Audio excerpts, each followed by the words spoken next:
Hello there. Welcome to this episode of Horse Coast Conversations. This is your host, Anthony King, and this week I'm joined by Greg Cast from the Long Take Review podcast to discuss Cruel Jaws.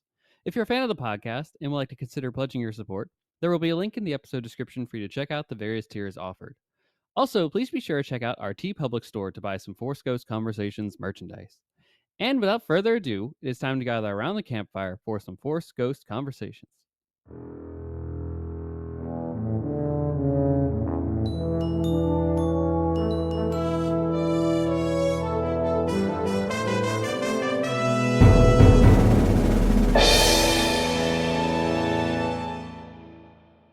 Welcome back to Force Ghost Conversations, everybody. The Jaws conversations are continuing, and I know this has been a highly anticipated episode from a lot of listeners here. We are finally at the spiritual Jaws 5, aka known as Cruel Jaws. And we have Greg Cass from the Long Take Review back on the show to chat about it and discuss it and do all the things in terms of chatting about this film that we can. And I hope that you enjoy it. It's a fun blast. Full spoiler warning ahead for Cruel Jaws if you haven't seen it yet. So go watch it on Tubi or something like that if you want to, and then come back to the podcast before we dive into it there, because we pretty much get into the spoiler conversation as soon as possible on that thing. So a lot of fun on that, and that'll of course be on the other side of this break here. We do have some news in the Cloud City Gossip segment that I want to address. So we've got that here at this point in the podcast, and you may be aware that San Diego Comic-Con is currently happening, and with that usually comes a lot of announcements. And generally with Star Wars, you may not get a whole lot, but we got a decent bit, I will say, at this point in the convention here, and particularly on the publishing side, there's been a lot. So bear with me here. We got a lot to cover here. So Marvel's Star Wars, the comic series, the High Republic Phase 3, the finale will start to be released on July 30th, of course, with written by Kevin Scott. And it's been fantastic so far. I can't wait to see how that concludes up very soon here. August 19th, we'll see the release of The Art of Star Wars, The High Republic, Volume 2, which is written by Kristen Baver. I already have part 1, and I can't wait to add part 2 to the collection there, too. So if you haven't gotten that yet, be sure to do so. Star Wars Young Jedi Adventures, the training sessions will come from authors Dave Scheidt and Daniel Jose Older. And then we'll follow the young Jedi younglings from the hit TV show Young Jedi Adventures, Kai Brightstar, Liz Soleil, and Nubs, of course, with a special appearance by none other than Buryaga from the High Republic series. They'll set off on missions across the galaxy to learn the ways of the Force, and this story will come out on December 9th, 2025. Also, another Art of book has been a confirmed release date here. We knew that the Star Wars, the Art of the Acolyte, which is also written by Kristen Baver, was in the works, but now we got a confirmed January 13th, 2026 release date for that one. Continuing the Tales from series, I should say, particularly around the spooky season, right? I know we've got Tales from Vader's Castle, for example. So now we have a new one, a new storyline called Star Wars Tales from the Nightlands, which is coming from author Kevin Scott from Dark Horse Comics, and it will introduce the Nightlander, which is a quote-unquote Star Wars boogeyman designed by legendary concept artist Ian McCaig that will seek to possess a living host and bring misery and despair to the galaxy. Oh boy, can't wait for that one. Tales from the Nightlands will release on September 5th of this year. Additionally, early next year, Star Wars Hyperspace Stories Grievous will come out from author Michael Morecci and Dark Horse, and it will, of course, follow the incomparable, frankly, General Grievous as he stalks a Jedi Knight and his battalions of clone troopers on the jungle planet of Kato. This 88-page graphic novel will come out in 2026. Also, George Mann's Star Wars Hyperspace Stories, Tides of Terror, Jedi Master Kit Fisto will explore a distant ocean planet and will fend off the beasts that swim in its depths. The first issue will arrive actually next week on July 30th. Additionally, we got some new book announcements, and particularly in regards to the Mandalorian and Grogu movie.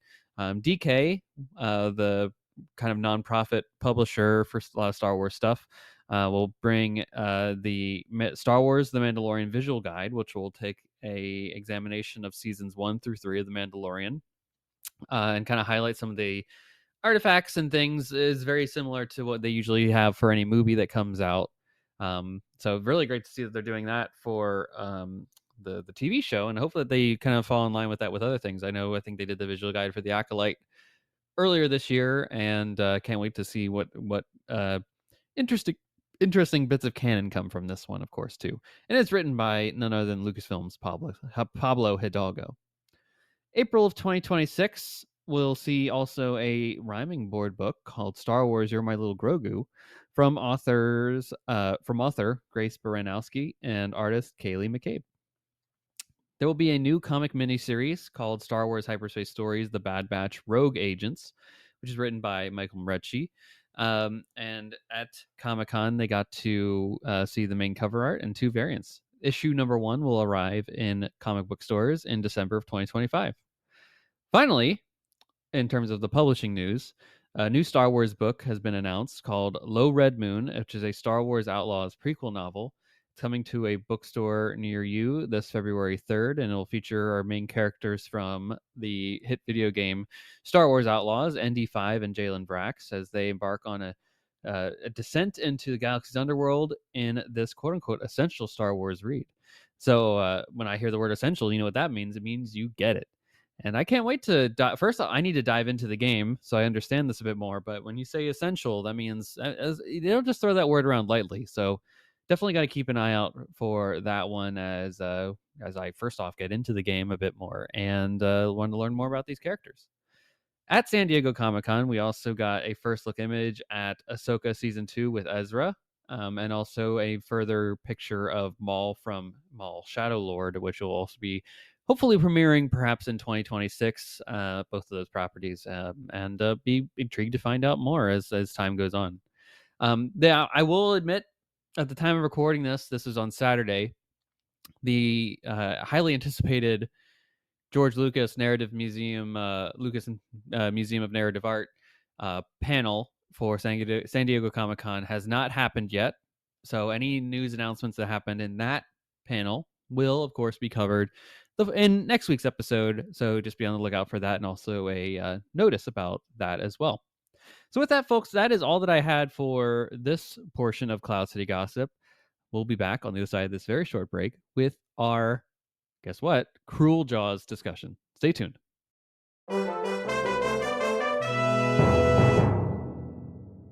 Folks, welcome to the main event of our Jaws conversations here. I've been teasing this one for several weeks now. And did you think that Jen, Subchakchai Bankard got into the Jaws sequels with Jaws 2? We brought PT back for Jaws 3, Jaws 3D even, and we talked about that elements for sure. We just had Jaws the Revenge last week with Jenabeth, and fortunately or unfortunately, I have wrangled our pal Greg Cass, Dr. Greg Cass, because we need a PhD analysis of this film here to talk about the maligned, the fascinating, the everything under the sun umbrella that you can think of for this film, because it's an amalgam of all 4 Jaws films into one. We are here to chat Cruel Jaws. Cruel Jaws. Yes, sharks now have feelings. Maybe even Jaws 5, Cruel Jaws, depending where you live in the world. Greg, welcome to the podcast. And how does it feel to be a part of this main event discussion? Oh, man, I am like a dolphin in a tank just flipping out. So excited. I am like a girl who can't walk but somehow can swim and kick her legs. I am all those things in one. Very excited to be here to talk about Cruel Jaws. That is like our introduction to this family.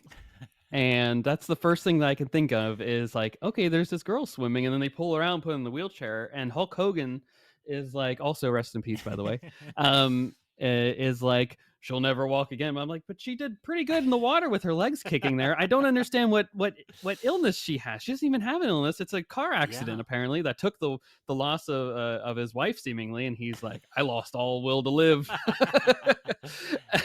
And like, but you still have 2 sons and a daughter that still need you, and she's in very bad shape, boss. You gotta buck up for them here. But I'm glad we're on the same page of like, this kid can not walk but can swim very well, apparently. Wow. Just an incredible film, and I don't know if you were planning to say this, but I'll steal your thunder and say, listeners, if you really want to enjoy this episode to its fullest, pause right now, go find Cruel Jaws for free on Tubi. It's on The Tubi. It's also on YouTube the if it's ever off of Tubi. the free streaming service that earns its price, and enjoy Cruel Jaws, so Yes. that you can also, I assume, laugh and joke along with us for this episode. Yeah, PT and I had this conversation. I spoiled him to this conversation coming up here. And he was like, "Should I watch Cruel Jaws first or should I listen to you both talk about it?" And I'm like, "That's a great question." I don't know which one, to be honest. This isn't like a Mm. standard like, we talk about it, go watch the movie first and then come back and then have a full non-spoiler or spoiler discussion and all that, take it as you will. But this one, there's nothing to spoil here. You know what you're getting into, but I think the interesting part that you would learn about this is that it's like I said, it's an amalgam of all four Jaws films already with a little bit of extra intrigue in there. But they even reuse footage from those movies. So it's just like I don't know. PT, I'm excited to hear what you actually decided upon later if you're listening to this, and I hope you are. But yeah, folks, follow Greg's heating here. Go to Tubi if you really want to watch it the legal way, Mm. even though this is a very illegal film of sorts, and we'll Be get into that.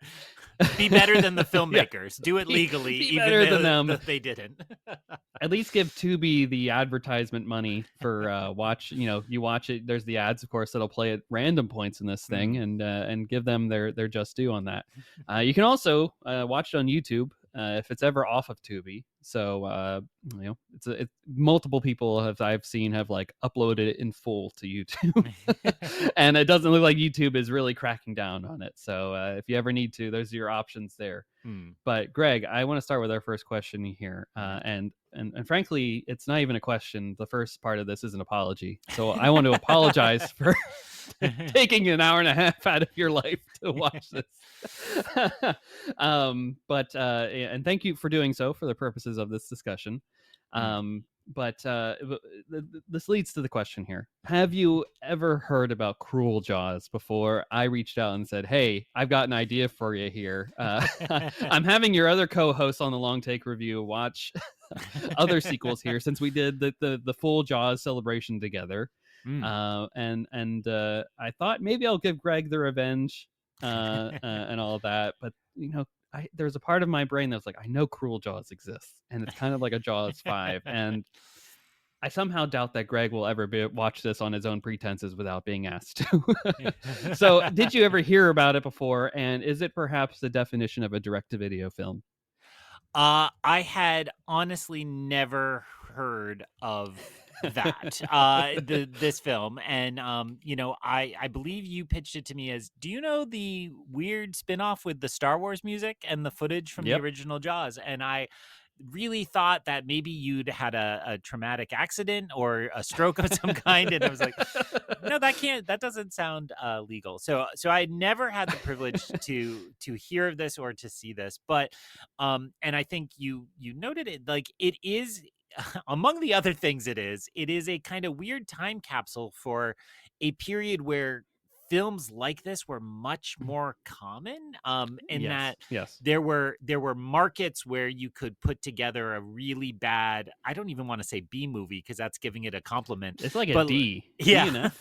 a D movie, and, so it reminded me of things of that ilk, and, where I put that in my mind is when I was in, like, 7th, 8th grade, early high school, you Mhm. would find these late at night on the USA Network. This would be Okay. Okay. before the USA Network started, like, its original programming and all the shows that eventually became popular and well respected. They would just play, like, really cheap movies, especially Mm. late at night, and so, like, every once in a while, I would watch the Saturday Night Live, and then it'd be like 1 AM, and I'd flick over to see what was on USA, and it was never anything good, but it would be something like this and of this quality, which so it made me nostalgic for that even if I'd never seen this film And before. then that's when it shifted to sci-fi, and I think sci-fi kinda got that branding as being "Oh, we're the B movie," irreverent Yeah. kind of place where you can find your Sharknadoes of that ilk, right? And I think for to take your experience and then add it to like kind of my experience on top of it, Yeah. like I can imagine myself at a Blockbuster and walking through like the horror section uh 20 years ago and then just seeing like the covers of like all these knockoff grade films that you're like, okay, I see what you were trying to do here. This is like an alien spin-off knockoff kind of Mm. thing. Here's your Predator spin-off knockoff. And especially in the horror section, you'll see like your Jack Frosts, your everything under the sun. Every horror holiday has something going for it. And Yeah. these like almost and it is these direct to video will release it in this day and age where rentals are very popular and of the time, and we'll probably make some money off it because we made it for like $1 million. And over time, we'll probably profit via these rental places, Blockbuster, West Coast Videos, Hollywood Videos, whatever it was at that time. And now we just have them on streaming platforms, and they just kind of get uh, lost under the weight of everything that's released streaming wise every week. But I'm sure they exist out there, and maybe Tubi's the home for this platform moving forward. Yeah, well, my experience of Tubi is a lot like that. I am somebody, I love using Letterbox, and I often find myself on like deep dives of weird projects of like I Hmm. want to see this actor's filmography, or I want to fill in these nominees for Best Picture from an old year. And there's a Yeah. lot good on those platforms, but there is a ton of schlock on those platforms, which I say lovingly as someone who can appreciate a good B movie. And so like it's kind of shocking when you realize like to this day you will get like 5 kind of off color parodies Hmm. or kind of Hmm. sequels to a decent movie. You're like that still exists, Yeah. and Yeah. yet it does. And it seems to be, just to talk industry a little, like that's a big move. People want to be like Tubi and Hmm. Freevee and Hmm. and these like the move to ad supported streaming seems to be happening, and hence we all get pushed that way. So I guess they'll be with us for a long time to come, is what I'm saying. Yeah, it's so funny how you bring that up because we'll talk to your co-host on the Rebel Base Card, Greg McLaughlin, about this, where it's like, okay, it feels like whenever there's like a lull on like a Disney Plus or a HBO Max or anything like that, that you're like, I guess I'll just move to the ad tier because Yeah. it's cheap. It's cheaper for me as the consumer, but for the parent company, it's more profitable for them to have us be Yeah. on that rather than paying $2 or $3 extra a month to not be on an ad tier, because then they get all the money from revenue and advertisement plans that they have, and it's like, okay, well, I guess I'm playing into their hand ultimately what they want. Yeah. Interesting. I've been played. And also listeners at home, we want to be clear. This is Tubi we're talking about, Tubi, and not Mubi with an M, which is Greg. You are familiar with Mubi, I believe, which is the Yeah. like European high end. Avant-garde Criterion-esque streaming platform where they have Yeah. a variety of movies come Oscar season. Right. Yeah. Art house, really high snobby platform versus the complete opposite. So yes, Yeah, yeah. Tubi with a T. The movie, the place where you can find like the substance, and I think what was it, the seed of the sacred fig or something like that. That like Oh, Danish yep. film from last year. And Girl with the Needle, I Girl with think, the was Needle. only Yeah, on the. yeah. Yep. Yeah. So yes, very different fare. Come January, February when the Oscar and release list is announced of who's nominated, then Greg has to sign up for the 1 month of movie. Yep, I'm out of free trials too, like on all my email addresses. So it is now I have to pay for a month. Greg, you can just The make a new worst. email account that you never movie Never check fan again. 21 as now signed up. And then followed by All movie right. fan 22 and movie fan 23.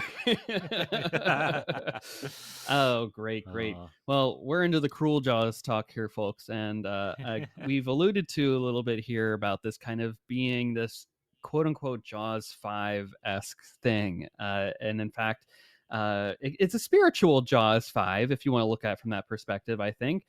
And in fact, in European markets, some of them, this was actually marketed as a Jaws 5. Jaws 5 colon Cruel Jaws was its official title in some markets. Um, illegally as such too. Like Universal never signed off on that. This has never been a sanctioned product by Steven Spielberg or team. I bet you Spielberg has like never heard of this thing. uh, Based on the plot alone, Greg, are there any aspects of this film now that would make you believe that it could be a sequel to Jaws? Well, my tidbit to add to this is for a later question, I wanted to look up the character names because I couldn't remember them. I had And to so, write if them you do down. if you do your typical Google search for Cruel Jaws, there's a tab where you click over to the cast, right? This for any movie you Google. And when you do that, the little Google search bubble changes from Cruel Jaws to Jaws 5 cast. hmm So hmm still in the bowels of Google, it's still Jaws Oof. 5, which surprises me. Even Google's getting Or illegal. somebody had fun. Yeah. Yeah. Someone at Google's a big fan. And they're like, I have to throw this Easter egg in there for everybody. Yeah, yeah, yeah, yeah. I mean, so there's just I think you have to think on the stupidest level. Is there a giant shark? There is a giant Yeah. shark. And so it could It's a be tiger shark, Jaws 5 but it's a in that great regard. white. Yes, it is a tiger shark. Even though all the footage will match the great white from Jaws often directly. Yep. But I guess, you know, I I think and you alluded to this, like it's a remix of all the plots of Jaws, but it was funny because I remembered in our large panel discussion, we kind of landed on capitalism is the Mhm. villain. And for Mhm. whatever reason, they pulled that piece on through. They're They like, yes, tried. capitalism is still the villain. And so like it's about keeping your SeaWorld like park or alive, The or not dolphin losing seal it to the mania bank. thing. Yeah. And so like there is that kind of piece of it. It was also funny to get a kind of remix of the Quint Hooper.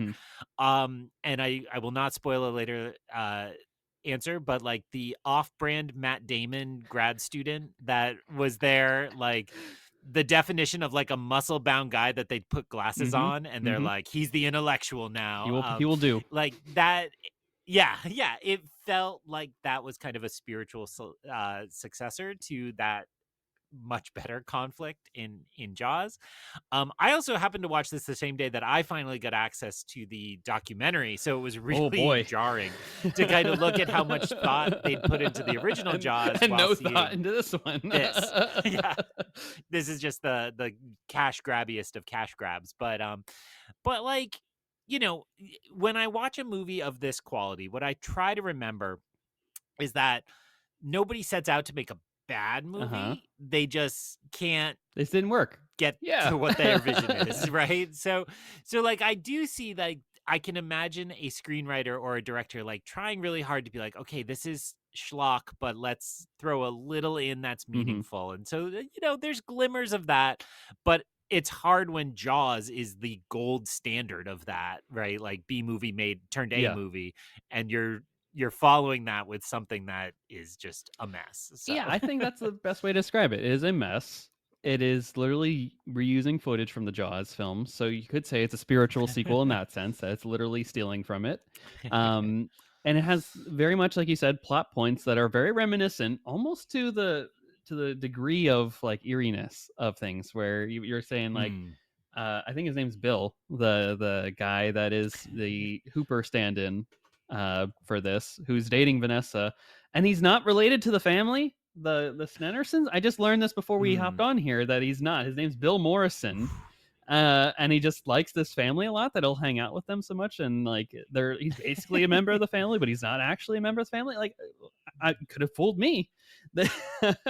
Yeah. um even's like a territoriality, right? He's talking about that in this movie, and you have this sheriff that's very much like this Brody stand-in too, Sheriff Berger, Hmm. or police whatever you want to call him, and even to the like the oh, this wasn't a boating incident, and then having this shady, not mayor guy but business leader of this community that's trying to keep beaches and the regatta open and all that, and um all that stuff, and even plot points from the other Jaws films too, right? So you get the SeaWorld esque kind of plot point of Jaws 3D. You've got the helicopter thing from Jaws 2 in this. You have the tiger roar from from Jaws: The Revenge makes a comeback in this film, and all that comes into Mm. play here into the soupiness that is this movie, and it comes out in 1995. That's the official release date, but it feels very much like this came out in 1988. Did you kind of get that sense when you were watching this too, that you're like, this is out of time here? Well, yeah, I mean, again, because I was, like, disassociating and trying to figure out where I am and what choices I led in life that led me to this. Just kidding, in good fun, obviously. But I was thinking what it reminded me of, and what came to mind was a lot of syndicated Uh-huh. television from, I think it would be like early to mid '90s. Um, so like I don't know why this is way too many family secrets, but my mom loved the show Baywatch. And Okay, my great. dad was glad my mom loved Baywatch. So, like, Baywatch was on, like, appointment viewing in my house. So, like, it reminded me a lot of that kind of culture of, like, we're shooting some plot, but we also just wanna show you a bunch of attractive Also people in fair, bathing yeah. suits, right? There was a lot of that vibe going on. And then, I was not somebody who watched Walker, Texas Ranger. I was somebody who watched a lot of Conan O'Brien, and Conan Fair O'Brien enough. had a bit where he would pull a lever and they would play the most ridiculous scenes from Walker, Texas Ranger. So Oh, okay. this was the whole bit. Like they bought the library, they found the most ridiculous scenes. I'm sure these are on That sounds YouTube. very Conan of him. Con- Oh, and it was so genius because especially stripped of all context, there's a very famous one he plays all the time with Haley Joel Osment that I will not spoil to the listeners, but look it up. That's the one that will come up first, I'm sure. But Wow. but like that's what some of this family drama felt like because there are moments that are played with great seriousness, and you alluded to this, like I lost my partner and my daughter can't walk anymore, and like I also have some questions about when the girl falls out of her wheelchair. It looks Just like they just dumped that girl off a pier, everyone just yeah, which I okay, have some yeah. questions about. Because yeah, and so all of that kind of struck me as those types of shows where like you and like Dr. Quinn was big in my household too. Mm, Again, airing just a lot of family laundry, man. but it's like The that kind of serialized very television serious programs stone. of the Oh Cass man. household. We weren't into like Hercules and Xena, which I think would have I come think just about the same after some time, of yeah. these. Yeah, same time. All right. But these ones played big in my house. And it just felt like, again, that you're taking this very seriously, but it's very rough. So Oof. yeah, that those are all what came to mind watching some of these. It's a little ironic that you bring up the Baywatch of this all here because with our the passing of Hulk Hogan recently, I did see Mm. a clip of him on Baywatch where he was saved. Just before hopping on this, actually appeared on my TikTok feed, and then Wow. with obviously this guy Dag Snarenson, who is the dad of this family here, that is very much a lookalike of Hulk Hogan. Like this Yeah. guy, there's no questioning that this man is like trying to emulate this like wrestling icon of the 80s. And he actually was a stand-in for him in another movie that was filmed relatively at the same time. Mm. Another direct-to-video film, apparently, from what I didn't even get a chance to write it down what it was, but the Hulk Hogan of this Wow. is all over this thing. So it's all full circle here, Greg. Baywatch and Hulk Hogan and this film, it's all intertwined.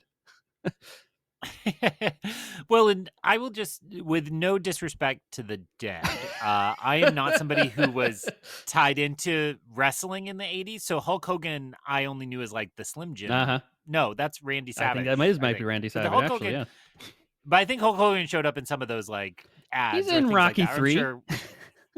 eh, I don't think I made it that deep into the Rocky Ooh, franchise, which ooh, Greg, Greg. I should go back for. Maybe. Now I'm outing myself because I was a podcast guest somewhere else, and they asked me to rank all the Rocky movies, and I hadn't seen So any you're like, past Rocky Rocky. 1? So I just kind of listened to the other answers and just went with the Oh, numbers. man. And they asked me questions about why, and I was too polite to be like, I don't know, I'm just making up numbers. But The performances so in so this I don't one have were that attachment. stellar. So You can't argue that. but I know he had like a small movie career, Mhm. Hulk Yeah. Hogan, that is. So it seems to me like they probably pitched him this and he said no. and then they went to the stunt double, like you're saying, Oh, because it was immediate that it was like, oh, he saw Hulk Hogan and just went with. He's like, that's what I need to look like, and oh, went I with feel like that. you're giving too much credit here. That they actually went to Hulk Hogan and asked for him. I feel like the budget was that low that they were thrilled to get his stand-in look-alike double rather than paying for the real guy. Because for a Could lot of be. times, I just assumed it was Hulk Hogan there, and not even this other guy here. The character's name again is Dag. Dag, not even Dad. Not Dag, even yeah. Dad. And just you've tripped over this as well, that they went with the name Snurrenson for the, rolls off the tongue, oddly European, but not really, With his and two like sons that look nothing definitely like him. sounds like And he has this guy named Bill yeah, Morrison who looks more like his son than any of the other of them, and he hangs out with them the most. And then he has these two kids that go off and do yeah, God knows what in this movie. I don't really know what their purpose is other than potentially being cannon fodder here. But yeah, the Snarensons. yeah. It's the Snarrensons. Okay, This is it what works happens when as much as I don't anything. know who wrote this movie. I'm going to assume the director did until proven otherwise, which is I see it on film. He's credited as William Snyder for directing this, but it's Hmm. actually a pseudonym for Bruno Mattei, who's an Italian filmmaker. And from what I've seen of videos doing my deep dive for this, that he really didn't speak that well English. Um, so we had Hmm.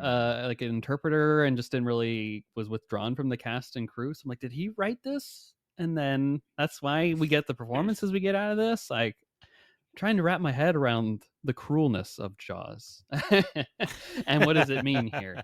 But I digress. We have a lot more to get into the cruel nature of having to have watched this and what that means for us. We may need to go to therapy after this. I've seen it like 4 times now, and I still don't really know what I've seen Oof. at the end of all this. But something I do know that I did see in watching this is that it did steal a lot of footage from all the Jaws films, as well as apparently the 1981 Italian film The Last Shark, which I think is also a Jaws ripoff. And clearly at this, yeah. Legally, Greg, how do you think they got away with all that? And did you recognize any of the Jaws footage? Did it perhaps take you out of it at various points when watching this? Well, I don't know if I'm correct, so you'll have to correct me if I'm wrong. But I started to be like, it's mostly like documentary shark footage, Mm-hmm. like clearly just ripped off from National Geographic. And then when they Yep. show a mechanical shark every time, I was like, that looks like the Jaws shark. Like, is it every shot? Did they not? Could they afford their own shark? They Is looks I like they guess the had their own question. shark. Yeah. Okay. It would just be like various scenes. Like the one that stands out to me most is like the shark coming out of the water before it jumps, like it Hmm. breaches the orca at the end. Okay. Yeah. Yeah. Yeah. And that's when the lady lights herself on the fire with the gasoline, and then the guy shoots the Oh flare right yes. beside her, blows up the ship. that triumphant moment. But a So lot of the so Jaws, like the shark, let's just say most of the sequences that include mechanical shark are from any of the number of Jaws films. stolen. Yeah. Yeah. And what came to mind is, this industry that you are a part of, which is the podcasting industry, and you Hmm. hear all the Hmm. time that if a podcast or a YouTube video is using like a clip of a movie or even sound, Hmm. that can now get It flagged could. often by like an automated process. And one of my favorite YouTube channels today just posted like, oh, our new episode is down because we got flagged by Mm. Disney. We played too much Return of the Jedi, and Well. so they took it down. And it's like, that happens quick now.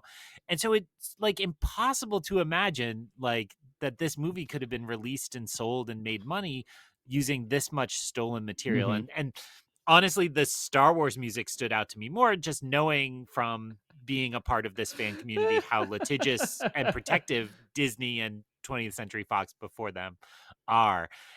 So it was surprising that they got away with as much as they got away with.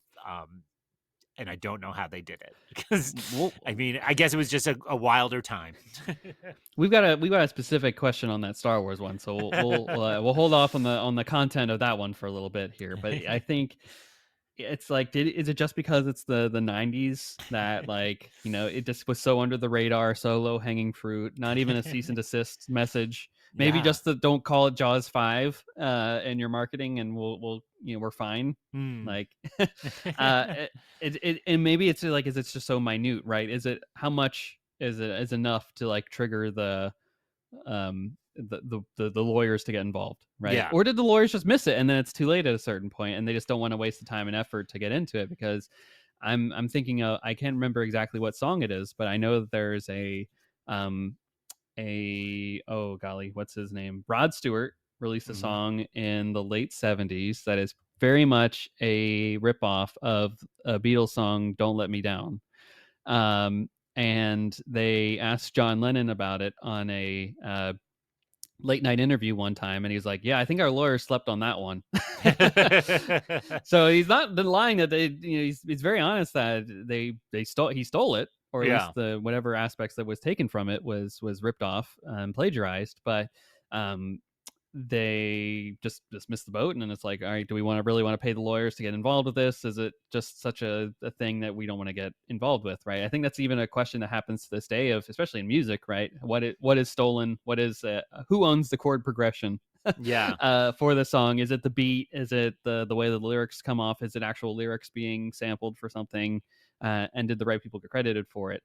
Now the thing is there's the other parts of this too that I'm just thinking of as I'm word shopping this here is um, the low hanging fruit of, should we stop them from doing this, or are we suing them just to get some of the money for it? Like, is it worth Right. the lawyer fees to then get a piece of the cut? And I can't imagine that Cruel Jaws was that successful enough that they would be willing to do that either for this whole process. So I think it just happened to be like a cult phenomenon that maybe 10 or so people saw, never really caught on, and it just lives in the ether now as this fun B movie, C movie, D movie, even kind of thing. Yeah, yeah, I actually went through that exact same thought process, while you were talking. It's like, yeah, like, Great can it minds be think worth alike. to send the lawyers after somebody to get, like, 30% of $25 or something? Yeah, Like, yeah. I'm sure there's a calculation that goes on, and, when you talk about the music, equivalent, you think of the big cases of that being successful, it's a hit Mhm, song, right? It's mhm. Vanilla Ice and Under Pressure, right? And Sure. it's like, you gotta be talking about a lot of money before it's worth that much legal time and Yeah, and billable the effort. hours as it is. Yeah. So it's surprising, but I bet it's a mixture of that. I also again, you actually need Antonio because he's our legal expert Mm. on long take. He is a trained lawyer I and thought you were gonna teaches say he's the legal Cruel writing. Jaws expert on the Yeah, he the loves it. I LTR. I I took his spot, but I do know that you get into proving that there is such a thing as fair use, right? That Mhm. you can use an amount, and because you're not actually, you know, doing the same thing, then you can use it kind of like a parody, if you will, or something like that. Right. And those are protected forms of speech. Um, and I can't imagine. I mean, certainly Jaws wasn't in the public domain, right? Like, we're seeing this, the Winnie the True. Pooh. There's a Bambi horror movie out, I think, because these things hit the The public Steamboat domain. Willie Mickey is around the corner Yes, too. Yep. yes, exactly right. So all of those are clearly, becoming public domain, but I assume none of that law or case history applies here because Jaws wouldn't have been that old. But at the same time, like, I can't imagine Jaws had a copyright on all giant shark movies. True, The true. the last thought, of course, being, if it's your literal footage and you can prove that, it seems like any judge Mhm, would be like, mhm. yeah, that you own the footage you shot. And they could license it from the Yeah. studio, as they used to do in different cases where you'd see the same monster footage pop up in different B movies. But I don't think this filmmaking team did any of those steps. No, they certainly didn't. They did not. Low hanging fruit across the board here, and that's just, I think, part of the mystery and charm of this is this, like, I get a sense that in the 90s, right, maybe 96, 97, someone had a VHS tape of it, and then they'd hand it off to their buddy and be like, you gotta see this Yeah. thing here, man. And that's just kind of the cult phenomenon that it's had over the years, if it even has any cult phenomenon. Apparently it does, because you've been getting some rave reviews on your letterbox review of this film, so people I are mean, out there as talking far as about I this. can tell, people have to be favoriting this on Letterbox and watching for different people to write it. So I think it does. And you're right that was a rich part. I'm just younger than that age where you would really Hmm. get, like, the Star Wars holiday special, Yeah, right? You that would kind of get the thing. Yeah. videotapes passed around. I know a lot of video stores kind of traded on that, often in the back room, Oh, right? yes. Not Yep. not that back room, which this movie almost feels like should be in, but the other back room would be things that are passed around and that aren't available commercially. And YouTube has filled so much of that void in our Mhm, culture that mhm. there's still this demand for things like that. But and this fits very much in that culture. I think you're right to I agree. liken it to that. Well, we've talked a lot about things that don't necessarily work in this movie, and I think we'll continue to talk more about things Mhm. that don't work in this movie. Are there any aspects of this motion picture that works for you? Did you enjoy any aspect of this motion picture? And I'm trying to say motion picture here to like give it some more gravitas than it actually has. This cinematic experience. Yeah, I'm trying to like channel my inner like Spielberg and Lucas with like, oh, I go see the pictures and I mean, the honest truth is no, but let's just so I'm going to try to proceed if we're not talking about this like Jaws exists. Like in Okay. a universe that Jaws does not This is the only exist. Jaws that's ever been made. Yeah, this is the shark movie we saw. I do think that some of the tension actually works, and Okay. I joked about the little girl falling off the pier before, but like the idea that this event is going on and everybody falls in the water, Mhm, and there are better mhm. versions of this in Jaws, but in the universe where Jaws doesn't exist, that to me is like good tension. And can I get the known characters, the Yes, non-red yes. shirts up the ladder before this strikes? Like some of those small moments of tension work for me. Mhm, mhm. And I thought were pretty fun. The other comparison I'll make between that moment is I thought a lot about the first Captain America. Do you remember this moment where Captain America runs over to the kid?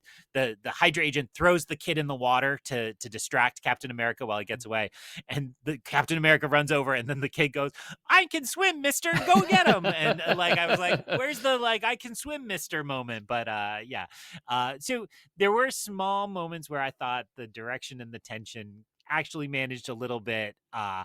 And again, as long as you remember Jaws doesn't exist. How about you? What did you Yes, think? yes, yeah, for live in this, like, bubble of a world where all those shark films do not exist. The Meg doesn't exist, no like, Deep Blue Sea doesn't exist, Orca even, no piranha, nothing, Yeah. no killer animal in the water exists. Um, uh, I wanna get back to that because I got some thoughts on the girl falling into water out of Yeah. wheelchair. That is a interesting bit. But I do want to say that if you even if you don't think of this as a continuation of Jaws, and if you do, right, if you think of it as a spiritual Jaws 5, it's a otherworld thing. Jaws, literally Jaws 5. There's a part of me that likes the idea that this is a U.S. government experiment shark.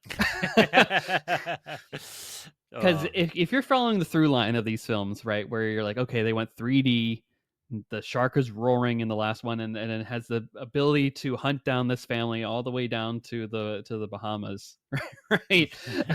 Like, what's the next logical step here? And mm, you're already off the rails at this point, so why not even go further off the rails with it actually being like this created monster of the U.S. government that maybe we do have sharks like that, and or at least someone's tested it over the years, or some animal of can we control it, right?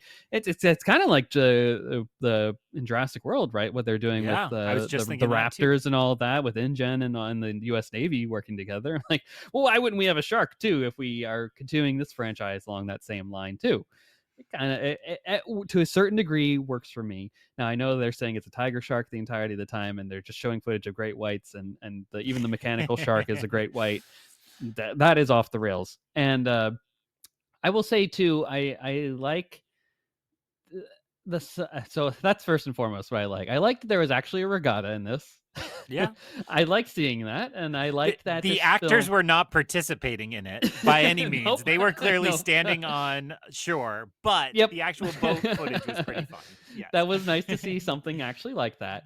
I liked seeing, and this is mostly just like, oh, they went there, they tried to do this, right? So Yeah. I just remember seeing in like in Jaws, right? It's the 50th regatta. I think this is like the 100th or 75th or something like that. They mention it somewhere in this film.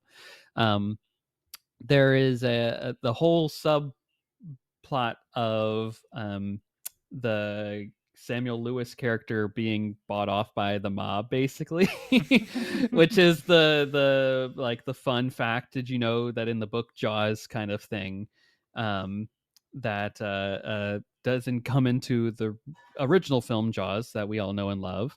That actually gets explored a little bit in this film. Now, I don't think it pays off well because I really don't know what they're doing. Right? Is the Yeah. mob saying get rid of the Sea World so we can put up something here, or you owe us money? Like, the whole thing is a little convoluted as to what their actually role is in this, but I'm like, oh well, they tried to be more Jaws than Jaws in this in some way, and whether through homage or real striving attempt, they tried to do.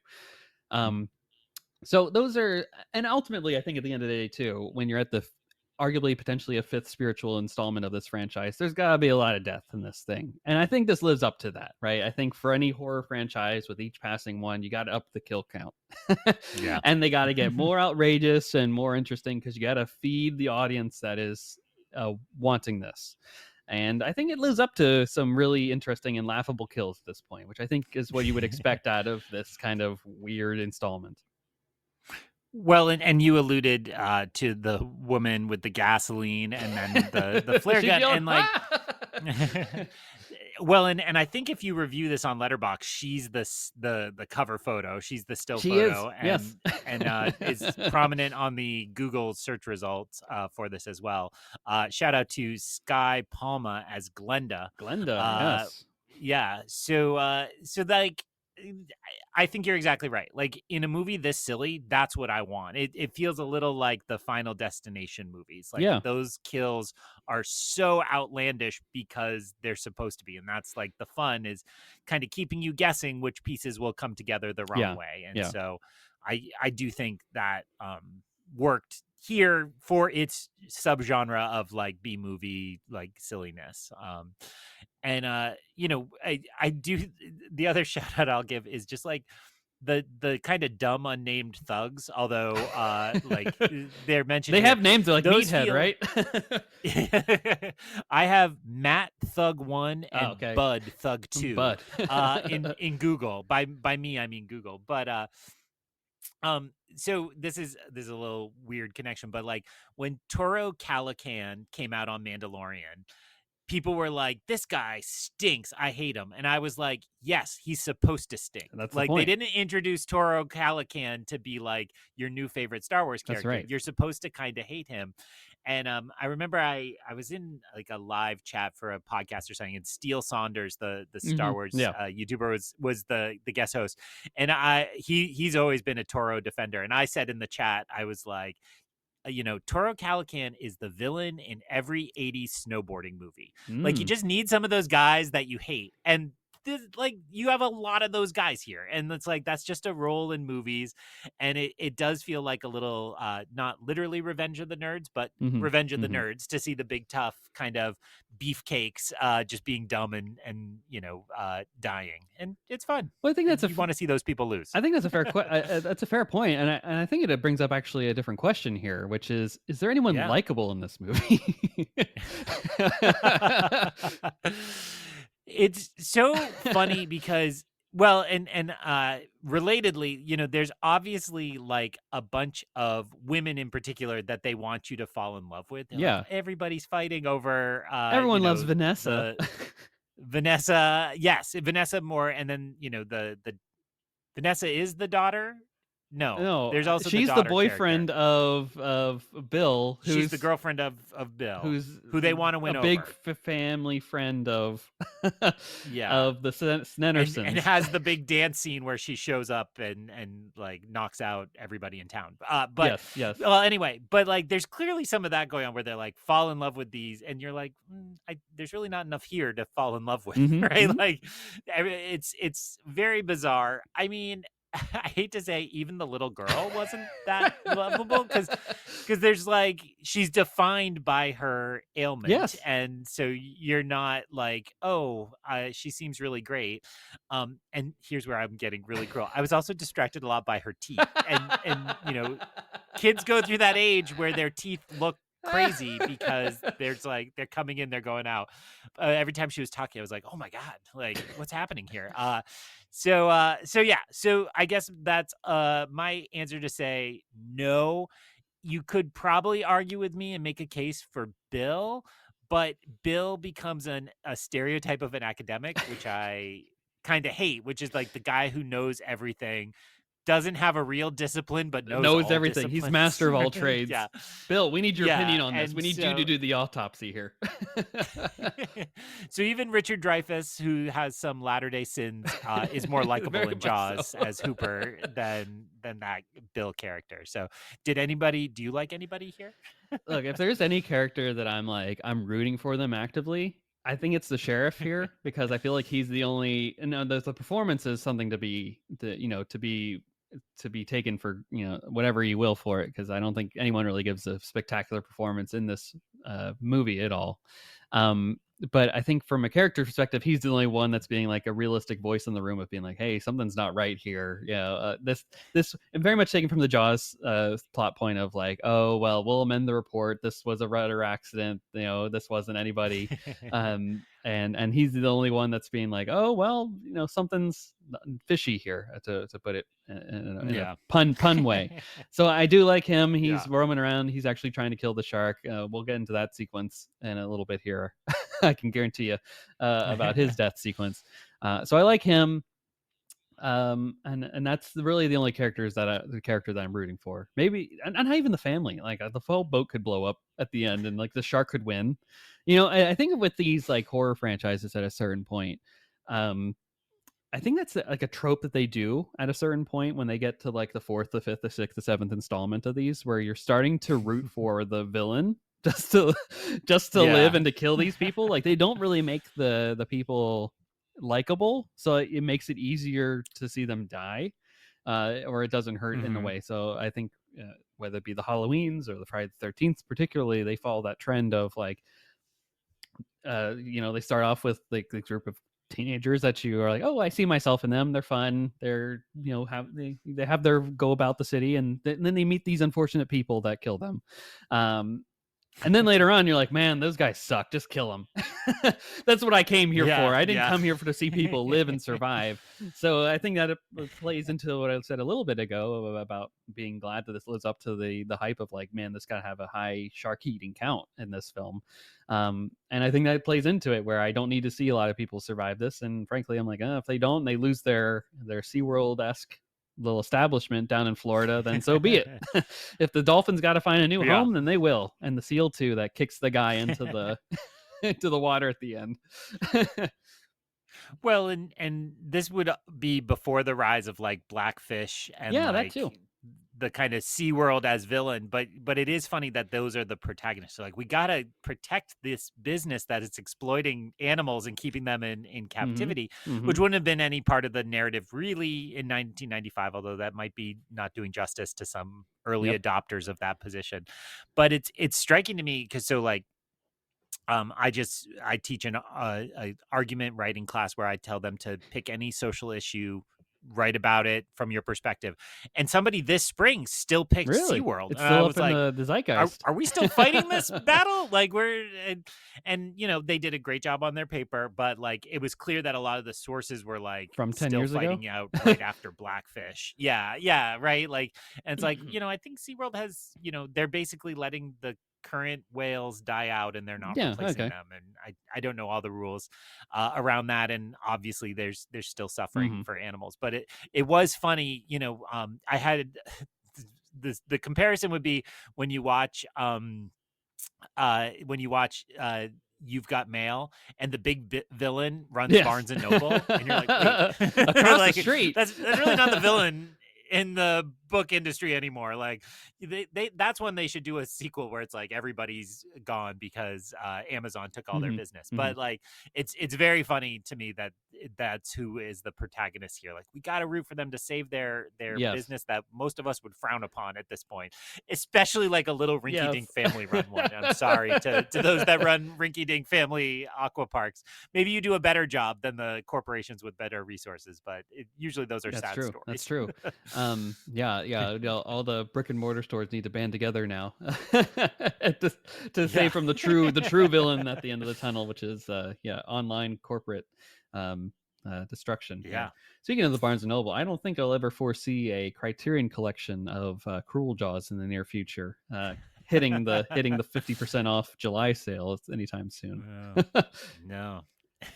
Well, you did bring up the girl again, and I'm glad that you brought up Susie's teeth because I'm glad I'm not the only one that thought of it. As every time she's speaking, I'm like, man, she's got some teeth there that are not filling in right. Then some baby teeth that need to fall out here too. Hey, maybe this was to fund Maybe it her was. braces. Maybe this Maybe we is got her there. exactly how So we got there. I'm sure she's a thriving young lady at this point in her life. If this comes out in '95, she's probably you might be the same age, Greg. yeah, it's probably pretty close. 40 to 45 seems about right. This is one of those where you click on literally anybody in the cast, The and this only is product, like yeah, yeah. the only credit. Like, there's maybe one more, but yeah, there's not. So it doesn't. It Nothing very else much seems screams like, clearly known oh, about the we're risks. filming in this town, and I think they filmed in Florida, and they're like, we'll take whatever Yeah. people we can get for this. Yep. Who's around? Who Who's is free Tuesday? who is in the local theater department? Who wants to fill out a casting Yep. billing for this? And it kind of feels like it's these people's first time behind a camera, or like those people that are like, oh, I've always wanted to act. I could be an actor. And then they get in front of the camera and they're Yeah. like, what Yeah. is my line again? Oh, let me read the cue card that's off to the side here. Ah, Dad, why yeah. do sharks eat people? It had a lot of that kind of energy throughout this thing. Yeah. I love when the sheriff comes in, Absolutely. right? And it's clearly all four of them just sitting there. He goes, "Oh, hi, Billy." At the end of it, like he just hasn't been there the entirety of this time, as he's been explaining that the park is going to be closed in a month, even though they've only missed 1 month of payments. Like there is no grace period whatsoever for this thing. So yeah, this is a very. But back to the girl, and back to the incredible sequence where Vanessa just mysteriously, amidst the panic, loses all control of the wheelchair, and then she just goes to the edge of this line. No one stops the wheelchair along the way, which might be a true thing. No one, everyone for themselves. When a killer shark is out in the waters having a heyday, and then she falls in just straight down into the water, like she was almost like just dropped into it. Bloop. And Yeah. Vanessa hops in. But not in the way a Yeah, mannequin falls yeah, either. I just want to clarify. Like, I think they literally, just threw yeah, that very much child so. in. I But imagine yeah. that you saw in the 50th anniversary documentary Jaws at 50, right, for the Chrissy girl at the beginning. That they basically thrashed her around in the water, and also the Yeah. Voorhees kid too, right? Oof. Jeffrey Voorhees. He talks. He's like, I'm traumatized from that. Yeah. I got thrown along every which way in the cold Massachusetts water in May, which was not fun. I was more scared of the water than I Yeah. was actually of the shark. um, yeah, very much had that scene semblance of like, okay, we're dropping you now, Doop. Right into the water. See ya. But Vanessa jumps in and gets her out, and Bill Morrison just can't get her. Vanessa. They just can't. He reaches for her, and just that whole. There's a weird editing of that whole sequence where like it feels like the shark is going to eat her, and then it just cuts away to the hospital. No resolution to that sequence, and No. then the girl asks, "Is Vanessa okay?" And then Hulk Hogan's like, "Yeah, she's just in her, she's at home, right? She had no injuries, nothing. There was nothing. Like, okay, well, I Oh. guess she's fine. Okay, interesting." I did like that moment with her too, as a aside where she was getting flirty with Bill before going to the dance or whatever sock hop that thing was. Very much an 80s an 80s metal gathering, not a 90s thing whatsoever. And then the sheriff aunt Yeah. comes there and he's like, hey, we got some more details about this. What do you think about this? And she's like, you care about fish more than me. I'm like, dude, people died, and he's like the only expert in this town apparently that can provide some sort of opinion on this thing. Like, let him go. It's not about you sometimes. Yeah. And then- Well, my son and I just caught up on the old Fantastic Four franchise, and the second one of those has that exact plot where that's right. Oh my Mr. gosh. Fantastic and Sue Storm want to get married, and his like Silver Surfer detector goes off, and she's like, "I thought this was about us," and it's like Like the I gotta, world-ending threat right. is arriving. Like maybe we let this one interrupt our wedding, and we'll get married later. So it had that feeling. Yes, but I love that because she's very much like Jan from Brady Bunch, going like fish, fish, fish. Like it's like crazy that that's a minor plot point here. And then the classic kind of 80s 90s like, well, I'll show him by putting on My best my outfit. Yeah. greatest outfit and going and just sleeping with any guy Literally going with like the that's at enemy the of this dance. family, the son of Yeah. Samuel Lewis, who's the whatever he is, businessman extraordinaire of this town. And then just some incredible scenes where I guess they were gonna go sleep together in the dunes and like, but they're clearly all scenes that were shot in daylight Yeah, with the filter day on for to night, make them day for night. nighttime. Yeah, yeah, and it's like, oh man, like it's rough going. I mean, yeah, I was gonna throw in when you mentioned like rough editing. I was gonna be like, what in this movie? No, it couldn't be rough editing.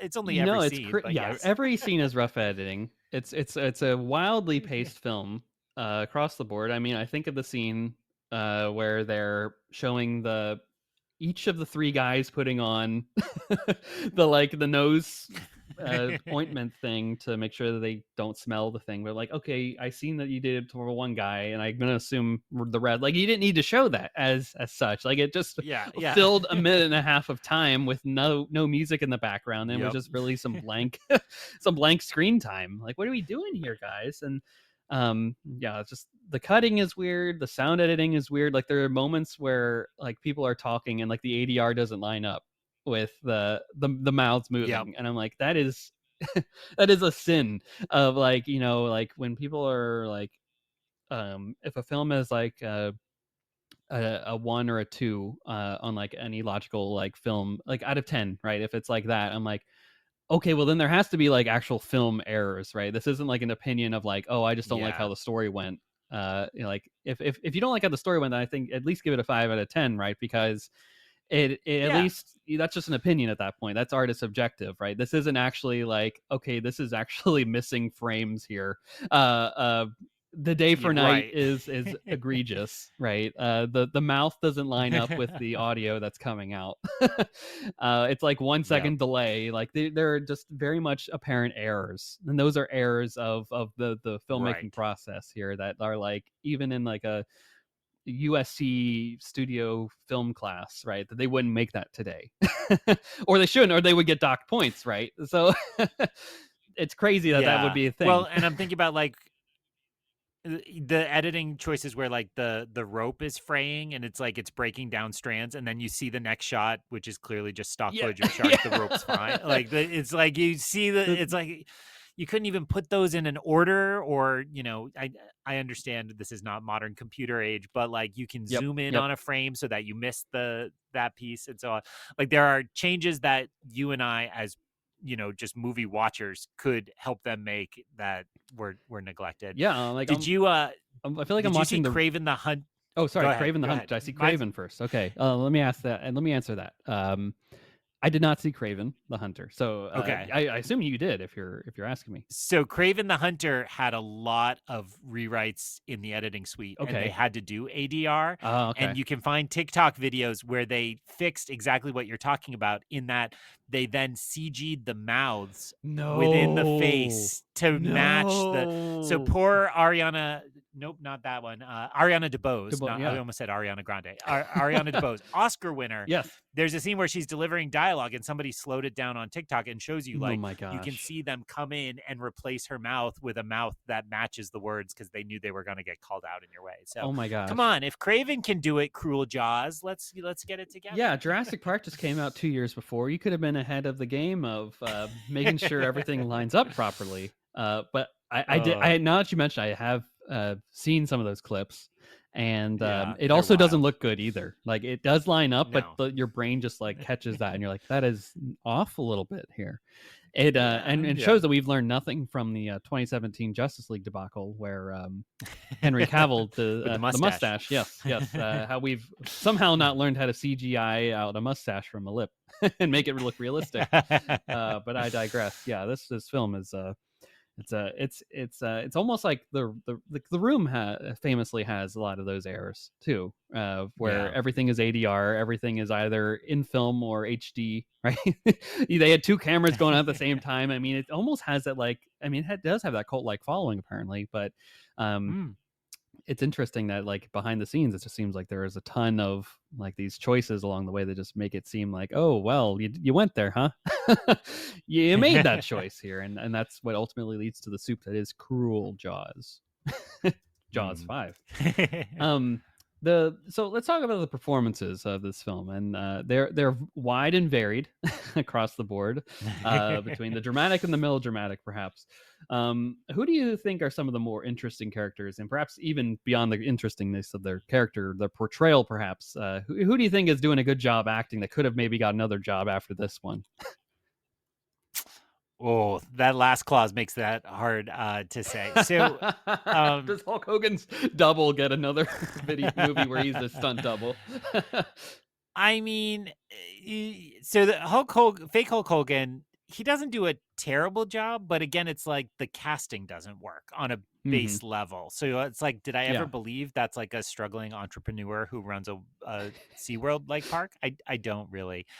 Um, I well, and the other thing, so I kind of liked the rich guy whose name I'm forgetting, and I accidentally closed Samuel my tab. Lewis. Samuel Lewis.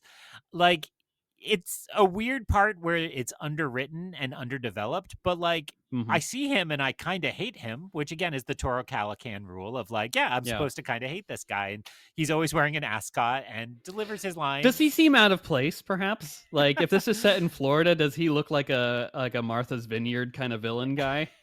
Well, I mean, I think a lot of the like rich New Yorker businessmen retire down to Florida, so that's my Okay. narrative for him. Okay, that's fair. So he's Yeah, got to fit in we're down tracking. there for Got it. that. And can't believe I'm defending this movie. My favorite too is that like in a movie like this, you see a guy like that walking near a pool, you know he's going in the pool, right? Like, The seal's and gonna it's kick like him in. yeah, they deliver on that, and you're just like, man, they couldn't even get that. Like, it's so outlandish the way the seal knocks that it doesn't make The sense zoom in either on the with that. seal too, like the seal laughs at him and it zooms in on that, and Yeah. like the 30 seconds that it takes for him to fall into the water because he's like trying to hold Whoa, on. whoa, whoa. Yeah.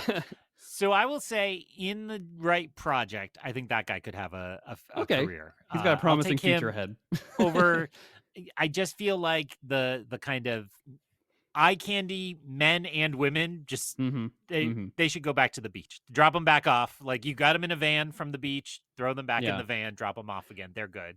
So I'm going to go with the give them their industrial $50 or the paycheck for showing up. yeah. Minus the cost of lunch, but yes, yeah, give them that and go. Okay, okay, fair enough. Yeah, yeah. Craft services really gave him a hearty meal for this day. um, did anybody stand out for me? And I think there's only one that I'm like, okay, I feel like you're in a different movie here, and I think it's the Vanessa lady. Now she was given Mm. horrible material to work with, right? The whole plot line of you never pay attention to me. We I'm gonna go cheat on you, kind of plot line. Even though you're probably the most important person on this isle, on this seaside place right now. Just doesn't work. But it's a 80s 90s trope, as we've discussed a little bit here. Um, but I think for the large part, she is an actress that seems like she's out of place in this movie because I think she just gives a better performance than everybody else. And then just kind of gets dragged down by the material and also the fact that you're in Cruel Jaws. So I think of all of them, that's the only person I'm like, okay, I hope that maybe you got some type of other B movie after this, and was able to sprout something out of this endeavor here. But ultimately, no one else is a is a big standout beyond that one. I think that's fair. Of that younger group, I would say she was she had some chops. Hmm. Could you know throw any of them in acting school, I'm sure they could do a great job, but, Sure, we're not sure. there yet.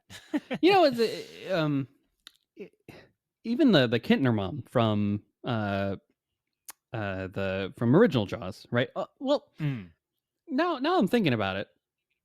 I'm like the actors that are the extras, and even some of act like speaking roles, right, in the original Jaws, they've never acted before. yeah, This is their first time. I think maybe the Kittner mom was like the theater director of Martha's Vineyard at that time, and she was like the on-set teacher for people right. if they needed Yeah. to. So she gives a pretty good performance. Like that's a standout moment of the film when she slaps Brody and all that, and the Voorhees kid getting eaten is a good one, and the guy that's like the Dartmouth kid at the beginning. So like it is possible to get good performances, but is that the magic of Spielberg versus Bruno Mattei? That age-old comparison, we don't know. I think that's right, 'cause that was to me a good surprise in that documentary is I did not know so many local Yeah. talent, I mean, that one the guy just doesn't reporter even even, the reporter and the the Ben guys who catch the Gardner. Ben shark. Gardner, yeah, Yeah, yeah, yeah, yeah. And so all those were like pleasant surprises that like yeah, and the doc makes the case that that helps with the authenticity, which I I agree. think Yeah. is exactly right. But I think you're correct to say it has to be the direction then. And we talk a lot about direction in the Star Wars and Spielberg universe, and there's a reason why Spielberg has done a lot more. He's Mhm. got really Mhm. good chops acting, helping actors find their character and children, which is not easy, but throughout his career, he's helped children find their spot. And I don't think good old Bruno is up to the job. And that's why we don't talk about Bruno. Oh, did I go for that? You I did. went for Low that. hanging Sorry. fruit. We'll take it though.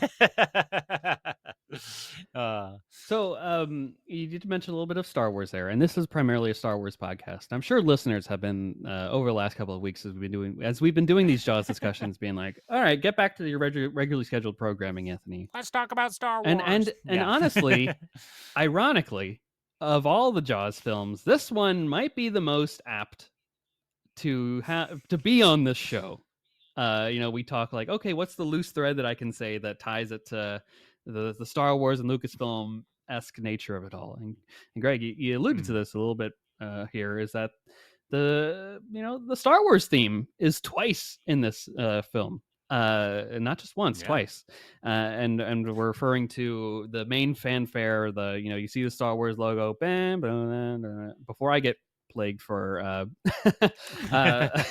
copyright infringement here. I will not go any further here. But how did you react when you heard that the first time? And did you again expect to hear it later in the film as well? It was very strange. You're asking first reaction. I'm like, wait, what? And you You're had like, tipped is me that Star off that Wars? Star Wars music would be in this.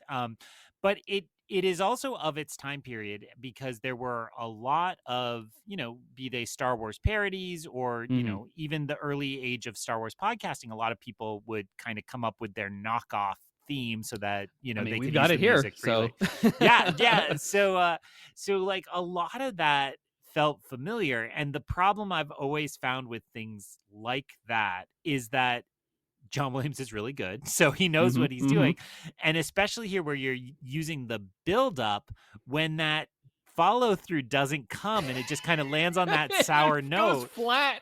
you're like, "Oh," like, it just feels so unfulfilled and so on. I was thinking about I actually there's no touching the Jaws theme. I think that came up when we Hmm. talked about that episode. But like, I really like the going out to sea music. Yep, I'm yep. not. The title is close to that. I don't remember the actual name. I think it's called Um, Out to Sea. out to sea. Okay. And like it's really like a nice little B theme, so different from Hmm. the memorable Jaws theme. And I can see why they would be like, well, we really need something for this moment to make it feel adventurous and make it feel swashbuckling and so on. And like it just does not work here. And Just like whoa. I was trying to find like you have to think that this would be the darkest of the dark times, right? This is Hmm. right around the Thrawn books, which is usually the cited like turnaround in Star Wars fandom from nothing to back towards the prequels. And so you have to think like, people would have recognized that, right? There's no way it wouldn't Yep. have, even though it's kind Yep. of a quieter time. So I what a strange choice. And I think that would be enough to get you flagged on YouTube today. I I think it have to would. imagine. I think it would. Yeah. I'm surprised that, when people literally release the full movie and upload it to YouTube, that they're not flagged for a variety of things, but that being included as one of them. Um, do you think it was temp music, perhaps? That then the whoever scored this film, and God bless them, whoever they are, then just like kind of was like, okay, I guess I'll keep it here. I Do you think mean, I maybe? think you're being generous with how much effort went into it more than anything, but the idea that they went through once and twice doesn't ring true to me. Like, I Hmm. feel like they just went with it. And again, if we were talking about how little the actors got paid, how much would the composer have been paid? And he was Two probably just bucks. like, I'll just toss this Two in. Yeah. Yeah. bucks. He didn't even get craft services. So yeah. So I feel like they probably just said, let's just go with it. It does feel triumphant. I mean, there's a reason why the Star Wars theme works so well in that opening moment, but then boy, that sour note really hits the wrong way. Yeah, you're expecting this grand fanfare, and you're like, okay, that's Star Wars. Once your brain like clicks into it, that you're like, okay, this is something from a galaxy far, far away. Let's see what they do with it, and then it like goes into this like synthesized, Yeah. low notes, just like almost baritone esque thing, and it's like, oh well, that was a choice. I'm trying to quickly look up here. Did Cruel Jaws have any profitability? Oh, first thing right there, Cruel Jaws was not profitable in a sense. Well, there goes that one because I'm like, did the guy even make like $2? Yeah, yeah. And probably the answer is absolutely not. He didn't get paid at all for his services here. Oh boy. Yeah, I will be honest. So I'm only aware of this because I am a subscriber to a long form horror cozy podcast called With Gorley and Rust. Love those And guys. so you're familiar, yes. And I am a patron of their wonderful podcast. So listeners, be sure to go listen to them. But they also release their stuff for free um, a week later. And I have like a list of everything that they've done, and I only listen to the episode once I've seen it. And um, Hmm. it came October. I was looking for spooky films. I was also on a work trip at this time. We had our alumni and families weekend at that same time, and so I was in a hotel room by myself for a whole week with nothing to do in the evening. So I just kind of watched a lot of the B grade horror films that they had on their list that I had never seen before, and thankfully Tubi has a lot of them. Cruel Yeah. Jaws being one of them was how I got to this point, and then I think it's like an hour into the film is when you first hear this theme. I'm like, whoa, whoa, whoa, whoa, whoa, whoa! Now is that Star Wars? Am I going crazy? No one spiked anything, right? Where I'm not I'm not losing my marbles here. I'm fully cognizant and present here. This is Star Wars. I had to rewind it a few times to be like, okay, that says actually Star Wars. And then listening to the podcast, like, hey, did you catch that Star Wars bit? And like, okay, I wasn't going nuts with this, and so that's why this film has always kind of stood at the forefront of my mind, and especially when we started doing these Jaws conversations, like maybe there's a chance I could get someone on here to chat about Cruel Jaws, and the Star Wars of it all was why I thought about Dr. Greg Cass here with his PhD level analysis to really break down this film in great length of detail here. Um, so that's how my journey with this, and also I can't believe that they somehow got away with using the John Williams theme for this, and a little bit of the Jaws theme here and there. I think they steal a theme from another film, if I remember from my research correctly, and this another B grade film, but no one's fighting for that. I can only imagine this film is just a hodgepodge of so many things into one, and that's why Yeah. we have Cruel Jaws as we are today. Um, so continuing the trend, we've been doing this the last several episodes here, where I've asked our guest, for a lack of a better term, what was their favorite shark attack within this movie? But in a more crass sense, what was your favorite kill in this movie? I need to stipulate that I said on our Jaws big round table, I first approached this the Jaws franchise through Jaws 2, but I Mhm. haven't actually watched Jaws 2 easily 30 years, probably 25 to 30. So I know this is kind of lifting material from Jaws 2, Yeah, but I know I'm where you're going with going the with this. Oh, man, that's helicopter. mine too. Yeah, That's mine too. I'm going with the helicopter because it's like, if we're doing a bad movie, I want to see it be this bad, right? And that's the one to me that's like the you know when I go see a bad movie in the theaters, there's like the good laughter and the like, wow, this is so bad, I'm laughing. And then you hit that level of the like, oh, ho, ho, You're ho, like, like, "You're I going can't there." believe I'm Yep. seeing this. Yeah, like I can't. And that to me, I've had that a few times in recent horror movies. And this was purely one of those like, all right, if you're going to be stupid, like, let's really be Mhm. stupid. And then the cherry on top is when he says, well, you're going to need a bigger helicopter. And you're like, of Yeah. course, you had to rip off that Yeah. line. And that just, it was like, there is a version of this that is an actual parody and Mhm. try instead of trying to be serious. And that scene approached that. And that's what I I wanted, think I that's think, exactly what you for this want. to be I successful. agree. Yeah. 100% agree. This is my favorite sequence of this movie next to the girl falling into the into the water with no one caring around her. Um, I think this is just like the when like we said, when you want this bombastic nature of this film to live up to that like stupidity nature, right? You're like it Yeah. has to do something so outlandish, so outrageous that it exceeds the expectation I had for this. This literally does that. And the only thing that I can and this is where I preface this is like the shark does this kill here. The shark leaps out of the water, Mm. pulls the helicopter in, and then it causes it to blow up and eats the people that are in it, both the two helicopter mates and the sheriff that is shooting his machine gun outside and throwing all kind of expletives at the shark. Um, it's really well done. It's exactly actually what I want in the Jaws 2 sequence. So I think this maybe does it better than than what they do Yeah. in Jaws 2 actually, where it's just kind of a comedy of errors is how the shark bests the helicopter. um this actually is the shark taking charge and doing this there. Now a close second, but you can argue that the shark doesn't do this at all. Is when she does catch herself on fire and shoots off the the flare at the same time, causing a real comedy of Yeah. errors leading to the destruction of that ship and the death of Samuel Lewis's son, one of the guys. I don't know his name. It might Guy be, yeah, Lewis. Guy Lewis with his Um, 80s haircut, feathered and perfectly caressed against his face. Well, before we leave the helicopter, I have to shout out my favorite editing error, I think, which Oh, is they yes. have the dramatic shot before they take off in the helicopter. The helicopter comes in for a landing and is clearly on a little hill with steps. And Mhm. then when they Mhm. board the helicopter, they just run flat across tarmac and get in a helicopter.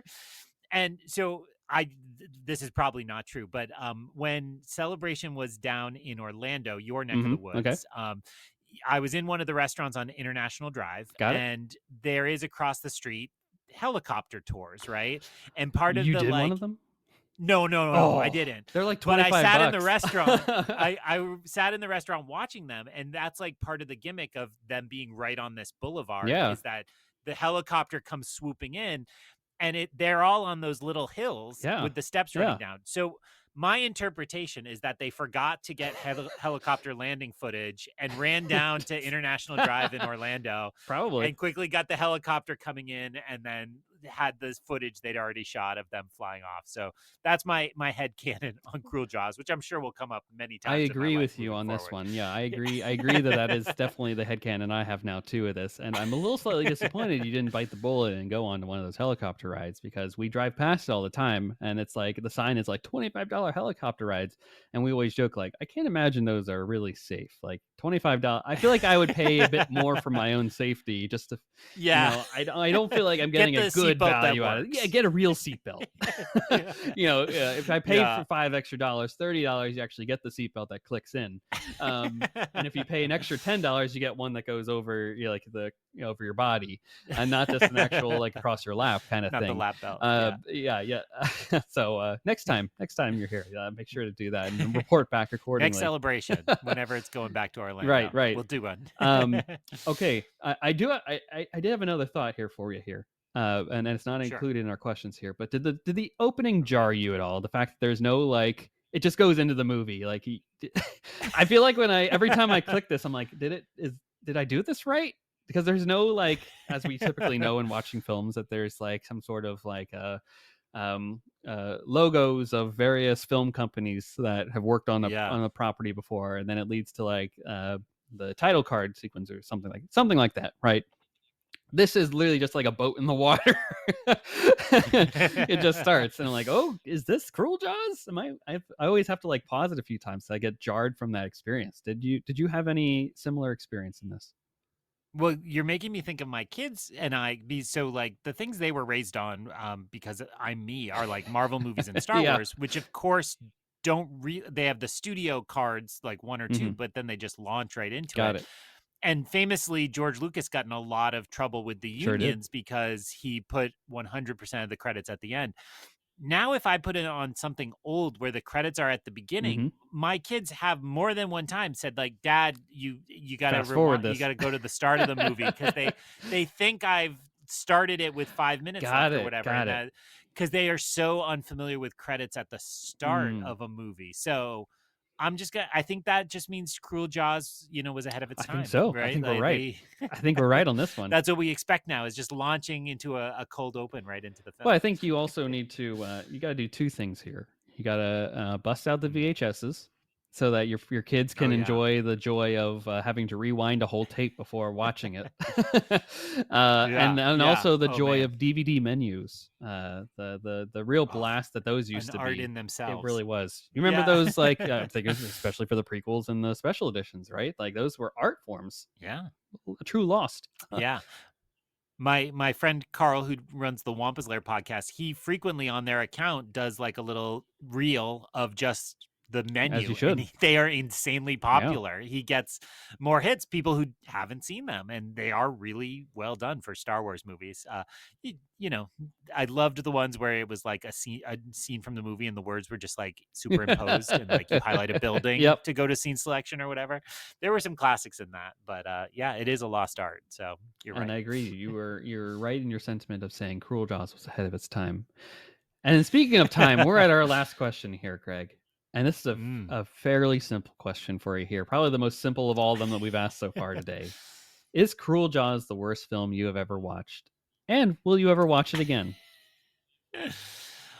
So this is actually a fun question to me in a lot of ways. So I'm going to be honest to say that this was probably the lowest quality Mm-hmm. film I have Okay. ever fully watched start to finish, but it does not make me mad the way a Yeah. high quality film will. So famously on the long take review, I picked Megalopolis for Okay. one of my Okay. hype draft picks, which meant everybody had to go see Megalopolis, and I don't think they will ever forgive me for having them go to see a Megalopolis. And I would make the case that Megalopolis is like a fascinating Hmm. misfire of a film, but in that episode, I did not defend it. Like it's a Right. rough Right. time at the movie theater, but they were all like 1 star. And I was like, guys, you need to watch more bad That's right. movies if you think There this are worse is out this is there. a one Yeah. star. And I think you said it exactly right, which is, if you have a vision and you execute it, it's probably like a 3 star At the very movie. least. Yeah. And yeah, maybe I like it, maybe I don't. This hit that level of like things aren't actually They're put actual together the making errors of the correct film. way. And yeah. And so it's definitely lower quality, but I have trouble getting upset about it, versus you mentioned another very low rated movie on my letterbox is Electric State Hmm. from this year. Just a lavishly produced Yeah. movie that was a huge waste of time in my I couldn't tell opinion. you what it's Like I about. didn't it kind of failed on every level for me. And yet the amount of CG budget, the amount of really good actors who are giving Hmm. their talent to that movie, I'm like, how did this Yeah. happen? Like it made me really mad, Got and it. I lambasted it on our show. So I will say I can't hit that level of mad.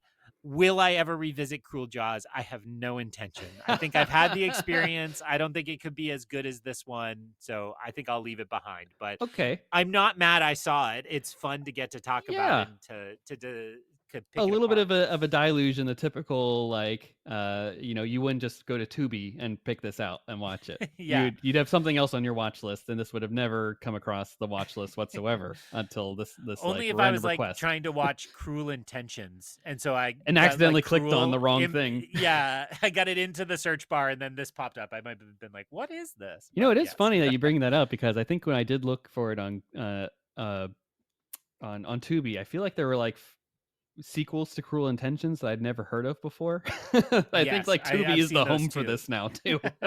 The home of Yeah, lost sequels of films and spiritual sequels and just B grade whatever they are for this. yeah, Okay, so the fact that it is a lower quality film and it is um it's not like it's not going to be an Oscar winner, right? And it's a low no, budget thing. It's like intended to be this kind of like mess in a way. Gives you some leeway. Is that correct in terms of like, that's why you're saying like a Megalopolis and Electric State. Electric State is the most expensive Netflix film to date. Megalopolis was self-funded by Francis Ford Coppola, and he's like, "I'm the master of this movie. It's all my yeah, thoughts and ideas. There's no one having any input in this other than me." And you expect something out of that, right? And that right. expectation then lowered it versus this one met the expectation of being a crap film, and you're like, "Well, I only Yeah. lost an hour and a half, and I had some moments of laughter in this, so not that bad." Yeah. Well, and to give one other unearned plug, I have a really good friend from grad school. He was in Jen and I's program. His name is Tommy Whitty, which is just a great name to be a podcaster. And he Yes, does a yeah, podcast called School of Schlock. And this would be perfect for their show. got it. They just watch this type of movie. And they've given me a real appreciation for like, not even the so bad it's good, but just Hmm. like a heartfelt attempt to make something really Got good. it. Like it's hard to really get that angry about it. And I think that's true. It takes somebody like the real talent is able to see the movie while they're on set trying to produce it. Hmm. And it's a shame when somebody gives a genuine good effort and can't have that vision. And that there's a million of those for every Spielberg. That's true. So if nothing else, and this is the honest truth, it made me appreciate the original Jaws much, much more because he was a young guy starting out, could have gone This horribly could have been wrong, Jaws, almost right? did. This Yeah. the way that they just And in yeah. that documentary, he talks about how he would sneak into the Universal Mm, ride, which thank you, shout out again to the rest in ride, which peace. was also my Yep. Jaws history. And he would just lay in the orca and just Cry. like relive the trauma and process it. And I was like, I just felt for Spielberg so much. So it really, I've always loved Spielberg. He's my number one director with all respect to everybody else I love. So it was great to kind of realize like, he is a genius and he is a once in a generation I talent. will 100% agree with everything you said there. I think it is like in an alternate history, this could have been the Jaws that we got, right? Like the way Yeah. they talk about how the shark never worked and how there's productions behind schedule and everything's overbooked. Like this could have been this with the budget of Electric State. Accounting for Yeah. inflation, right? And it would just be this hot mess of a film that would have derailed his career. We'd have never gotten Close Encounters, Raiders of the Lost Ark, everything beyond that. So much landed on the laurels of Jaws being a success. So I do think that you can't have a cruel Jaws, without appreciating more and more Jaws one and how special of a unicorn that is. Especially noting that there are many sequels to that film that are not as great, not as great. Yeah. So I do have two True. more notes to add to this because I think I will watch this more than Electric State in my life. There is a Blu-ray of this, a Blu-ray release, a sanctioned Blu-ray. So people Wow. are buying it, and I checked it on Amazon. It looks like it's currently sold out right now. So there is a cult following. Now, here's an interesting thing that PT and I talked about this on the Jaws 3D episode. There is no novelization for Jaws 3D, but there is a Oof. novelization for Cruel Jaws.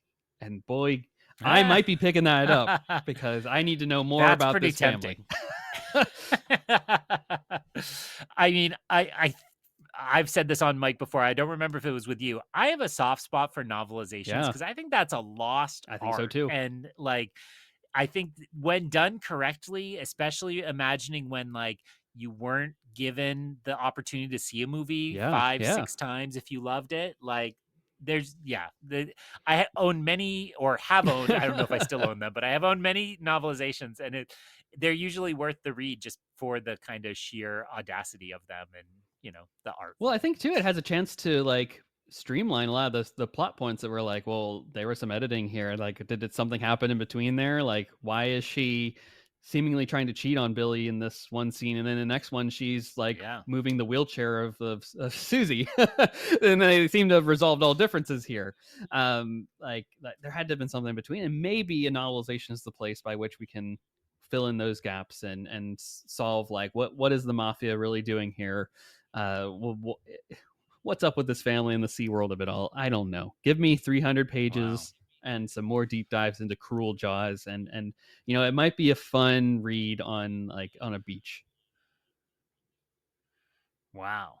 I mean, I'm just blown away that you discovered this. I'm so happy. And there's a Cruel Jaws No. documentary being in the works too, where they're trying to like track down all the Oh, actors and talk about like their experiences on it. So this is we might be not the last people to talk about Cruel Jaws in the world. wow. Well, I mean, look, the no free ads, but there is a digital version, and you can get it cheap and instantly. You could be reading this tonight, so. Ooh, a digital version. I want the paperback. That needs to hold up space on my shelf. I mean, that'd be pretty great too. It looks like a great cover.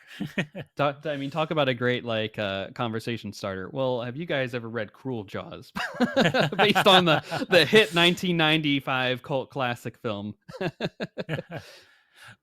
Well, I feel like if I said that to somebody at work, they would actually take back my PhD. Like, sorry, You're like, but this is a real classic American lit piece. It must be in my syllabus.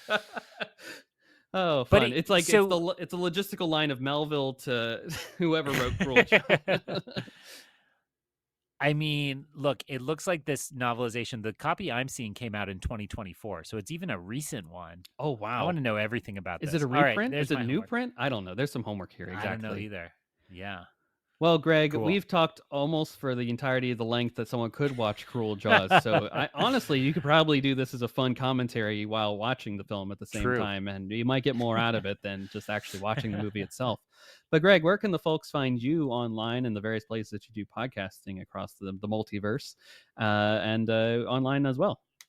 Well, once I'm done online shopping for the Cruel Jaws novelization, I will be back on Instagram at IonCanon, EYEONCANON, on Letterbox at the same name, and then currently podcasting on the Long Take Review, currently doing Wheel of Time podcasting on Through the Glass Columns, and then Greg McLaughlin just let me know that Andor Second Breakfast will be starting up Ooh, in about a week and a half. So we're going to return to Andor and do one episode at a time, which I'm really looking forward to.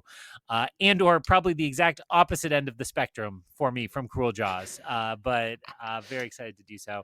Thank you for having me on. Even talking about something goofy, it's fun to have a good conversation and get some laughs in. So this was a lot of fun. absolutely, absolutely. You were the first person I could think of to have on for this Cruel Jaws discussion, and I'm sure there are more parallels if you really put your mind to it. That could be a great essay for hopefully some kid Yeah. takes on the essay of the ethics of that's what someone should cite, right? If you see a Yeah. person that is like doing that essay and they're doing the like anti SeaWorld or even pro SeaWorld, I don't know what take they chose with this essay. May if they don't cite like Cruel Jaws as one of the sources for it, then Mm. F right away. Yeah, Rewrite. absolutely. Cool. uh, Well, thank you, Greg, for coming on. Well, of course, we'll find another way to get you on this show sooner than later. And of course, folks, we're not done with Jaws discussions. We got some more Jaws content for the next couple of weeks here for you. So get ready for that. The summer of Jaws is not over yet, and there's a lot more to be had of the cruelness in the sea. I don't know how to close this out here, so we're just gonna close out, folks. Thanks for listening to this episode. May the force be with you, and take care.